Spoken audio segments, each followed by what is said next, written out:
Hello friends, मी Geetika. Welcome back to my channel Geetika's fun days. आज मेन्यूमध्ये आपण पाहणार आहोत कर्दी. याला आपण बेबी प्रॉन्स किंवा बेबी श्रिम्प्स पण म्हणतो.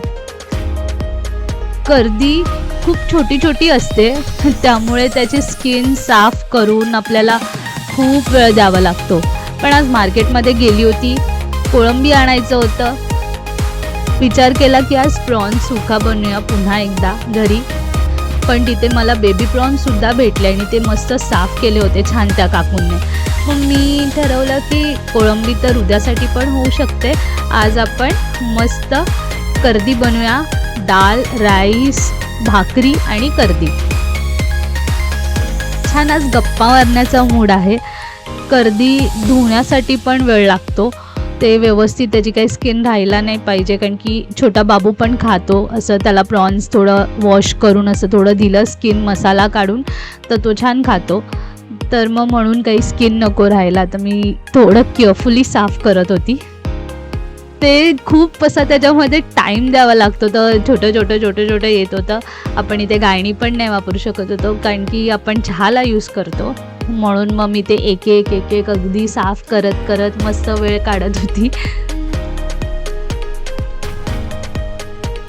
कर्दी बनवणं खूप इझी होऊन जातं, कारण की अगदी बेसिक इन्ग्रेडियंट्स आपण घरामध्ये जसं ऑनियन, टमॅटो, आलं, लसूण टाकलं तर, नाही तर लसूण तर असते पण आलं खूप एक्सेप्शनल असतं. आपल्याला हवं असेल आलं छान फ्लेवर देतं म्हणून यूज करतो. तर आज आपण पाहूया कर्दी. मी इथे तयारी करत आहे.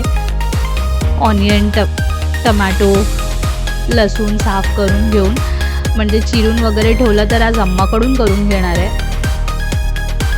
आज अम्मा कुकिंग करणार आहे म्हणून मी त्याच्या आधी तयारी करून घेतलं. मी टमॅटोचे सीड्स जे बी आहेत ते याच्यासाठी काढते, कारण की जेव्हा किडनीचं स्टोनचं मेडिकेशन चालू होतं तेव्हा डॉक्टरनी जस्ट रिफर केलं होतं मला की टमॅटोज नाही खायचेत. मग त्याचा पर्पज असा होता की सीड्स नको खाऊ. तर मी तेव्हापासून मी यूज टू आहे ते सीड्स काढण्यासाठी, म्हणून मी ते काढते. आणि मी ऑनियन पण असा रफली चॉप केला आहे. रफली म्हणजे मीडियम असे पीसेसमध्ये चॉप केला आहे व्यवस्थित असं.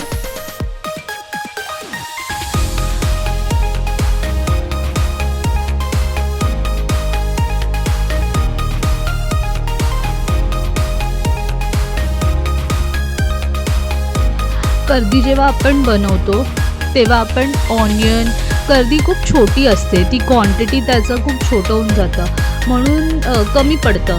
म्हणून आपल्याकडे भरपूर असं टमॅटो असेल. मी इथे 3 टमॅटोज घेतले होते, 2 ऑनियन्स घेतले होते.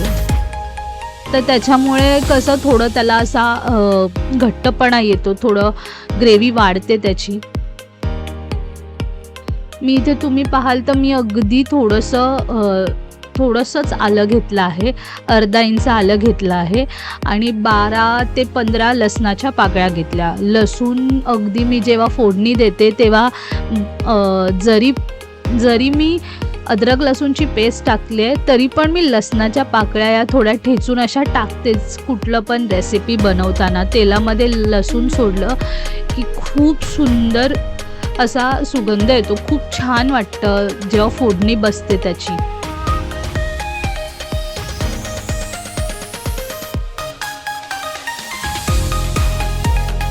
फ्रेंड्स, कुकिंगसुद्धा माझ्यासाठी नवीनच आहे. मला कुकिंग खूप आवडत होती, पण ऑफिस असल्यामुळे लग्नाआधी तर नाही जास्त कुकिंग करायला मिळायचं. पण मला बेसिकली कुकिंग खूप आवडायची आणि लग्नानंतर थोडा टाईम मला फूडमध्ये द्यावं लागलं. तर आता तर खूपच मजा येते कुकिंग करताना. स्ट्रेस रिलीज होतं पूर्ण. दिवसभर धावपळ असते मोस्टली, तर काहीतरी कुक केलं दिवसातून एक मील तरी पण खूप असं रिलॅक्स फील होतं.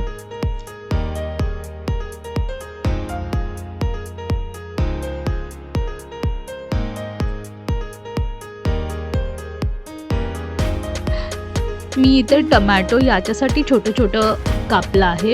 एकदम मोठे नाही तुकडे ठेवले त्याचे, कारण की ते थोडंसं मग ते प्रॉन्सच्या साईजमध्ये इक्वल होणार आणि ती ग्रेव्ही असं व्यवस्थित आपल्याला कन्सिस्टन्सी म्हणजे इक्वल कन्सिस्टन्सीमध्ये दिसेल.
स्टार्टिंगला मी हा अर्धा ऑनियन ठेवून दिला होता कांदा.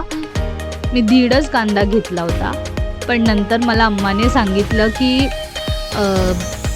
कांदा जेव्हा आपण तेलात भाजतो तर तो कमी होऊन जाईल, छोटा होऊन जाईल, त्यामुळे काही प्रॉब्लेम नाही दोन्ही कांदे टाकले तर. मी इथे 3 मिरच्या घेतल्या आहेत स्लिट करून.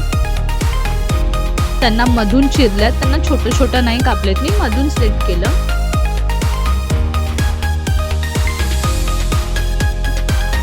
ते अर्धा इंच आलं आणि 12 ते 15 लसणाच्या पाकळ्या.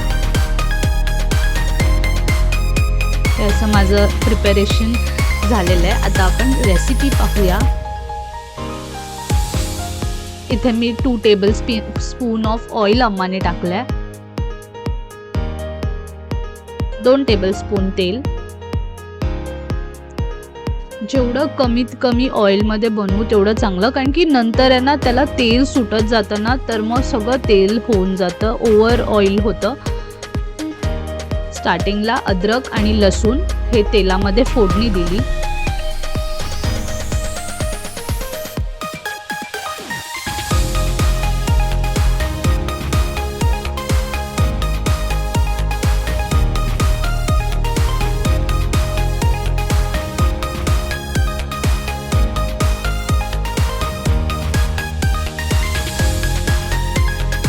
छान लसणाचा स्मेल आला. त्यानंतर आपण त्याच्यामध्ये कांदा टाकूया जो आपण आता चिरून घेतला होता.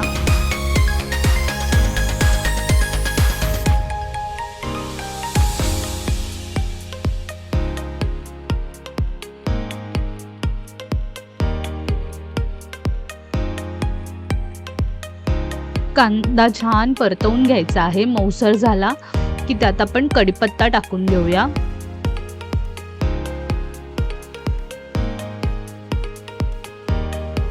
कढीपत्ता आधीच सोडला तर तो करपून जातो, म्हणून थोडासा कांदा असा भाजला गेला तेलामध्ये, मग आपण कढीपत्ता टाकूया. भरपूर कढीपत्ता टाकायचा आहे.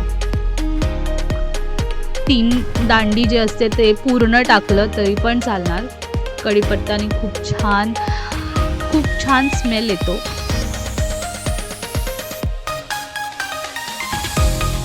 छान कांदा भाजून घ्यायचा आपल्याला. हा ट्रान्सलुसंट झाला आहे, ट्रान्सपरंट झाला आहे कांदा, पण आपल्याला अजून थोडा ब्राऊन होईपर्यंत तो भाजायचा आहे.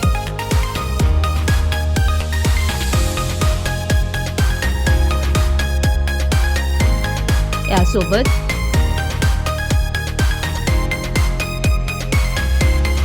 अर्धा टेबलस्पून मी हळद टाकला आहे.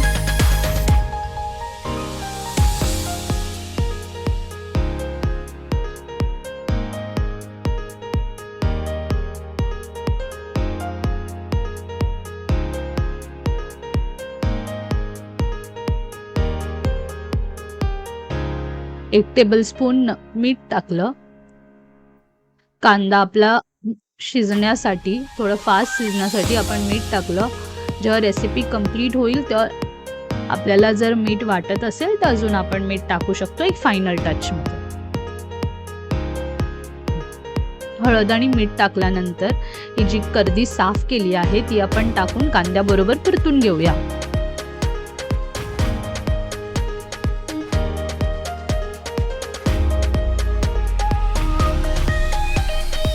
आज मी एक छोटीशी टिप शेअर करणार आहे व्हिडिओच्या एंडच्या आधी. थोडं कर्दी आपली परतून झाली, त्यानंतर आपला घरगुती जो मसाला असतो, लाल तिखट असतं, ते मी इथे 2 टेबलस्पून टाकला आहे. तुमचा मसाला किती तिखट आहे आणि तुम्ही किती तिखट खाता त्या हिशोबाने तुम्ही लाल तिखट टाकू शकता.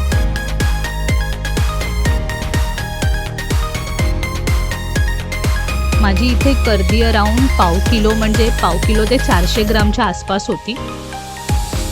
तर त्यासाठी मी 2 टेबलस्पून ऑफ मसाला टाकला होता. हे आता माझे 2 टमॅटो जे मगाशी मी चिरले होते,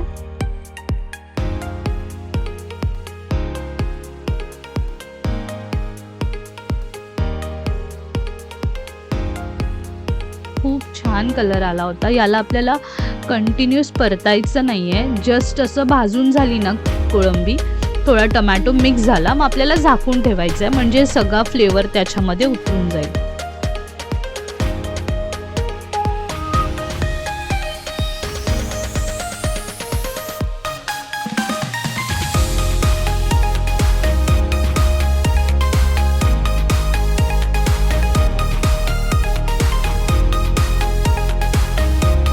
खूप झटपट अशी रेसिपी आहे. फक्त आपल्याकडे कर्दी साफ केलेली हवी आहे. कर्दी विथ त्याची स्किनसुद्धा आपण बनवतो आणि तरीही खूप छान लागते. आपल्याला त्याची स्किन वेगळं करायची गरज नाही पडत. तुम्ही पाहू शकता खूप छान असं पाणी सुटलं आहे. कांदा, टमॅटो सगळं मिक्स छान झालं आहे. आपलं आता कुकिंग कंप्लीट झालं आहे. गॅस टर्न ऑफ झाला आहे. खूप झटपट झालं आहे, मस्त. याच्यामध्ये आता लास्टला गार्निशिंगसाठी कोथिंबीर, खूप सारी कोथिंबीर. इथे एक माझी छोटी टिप आहे. नवीन कढई असल्यामुळे लोखंडाची, जेव्हा आपण कुकिंग करतो तर त्याला काळपट कलर सुटत असतो. त्यामुळे कुकिंग कंप्लीट झालं ना की लगेच आपलं जे डिश आहे ते आपण एका टोपामध्ये किंवा सर्विंग बाउलमध्ये काढून घ्यायचं. नाहीतर मग तो काळपटपणा जो आता माझ्या कोळंबीच्या वरती तुम्ही बघू शकाल, तिथे तो काळपटपणा पण त्याच्याबरोबर मिक्स होतो आणि कलर चेंज होतो.